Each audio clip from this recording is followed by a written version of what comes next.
same as for standard carbon bikes, and its designers reckon a 500-gram aeroframe is achievable. Graphene also has conductive properties which could be exploited in the creation of frames with some sort of built-in intelligence. The possibilities are intriguing.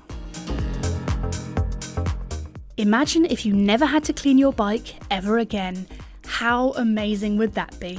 Various non-stick and water-repellent coatings have been around for years, so why couldn't we have them on our bikes? Back in 2014, Nissan treated a car with something called Ultra Everdry, and it seemed like mud just wouldn't stick to it. The problem with such coatings is that they need regular application to work, so they're not really a labour saving. A permanent non-stick finish for bikes would be a godsend for winter riding, and what a difference it would make in cyclocross.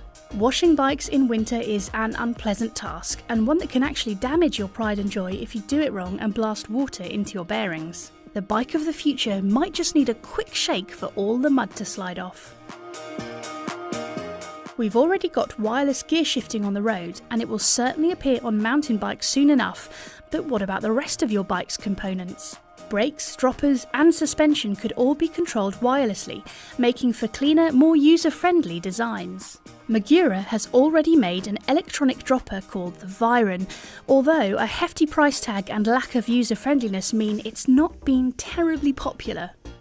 Imagine if you never had to route another cable through a frame, and if swapping your dropper post between bikes were as simple as undoing a single bolt and yanking it out. More wireless kit would mean keeping extra batteries charged, but if it simplifies frame design, drops weight and makes maintenance easier, then we reckon the trade-off might well be worth it. Convincing riders to use wireless brakes might be a little tricky, however.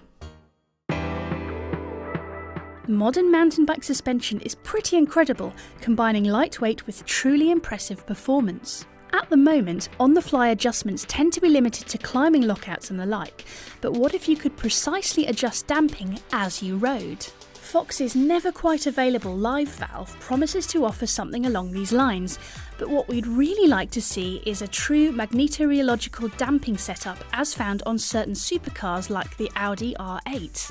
Magnetorheological systems use a damping fluid containing tiny magnetic particles whose behaviour can be controlled by electromagnets.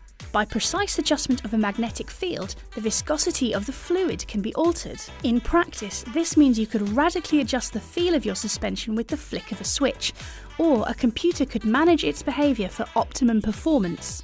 Like electronic gears, such a system would need to be powered, and that brings us to our final piece of tech. Piezoelectric materials generate a voltage when they are subject to mechanical stress, and this phenomenon can be exploited in some interesting ways. Way back in 2008, researchers at a French university were able to demonstrate that a piezoelectric generator could be used to produce a few milliwatts of power, theoretically enough to power a small LED light. We'd love to see such a system employed to keep Di2 batteries topped up, or to power your Garmin on a bikepacking expedition. As more and more electronics make their way onto our bikes, the possible applications are multiplying. While there's no such thing as a free lunch in engineering, this is probably about as close to one as you'll ever get.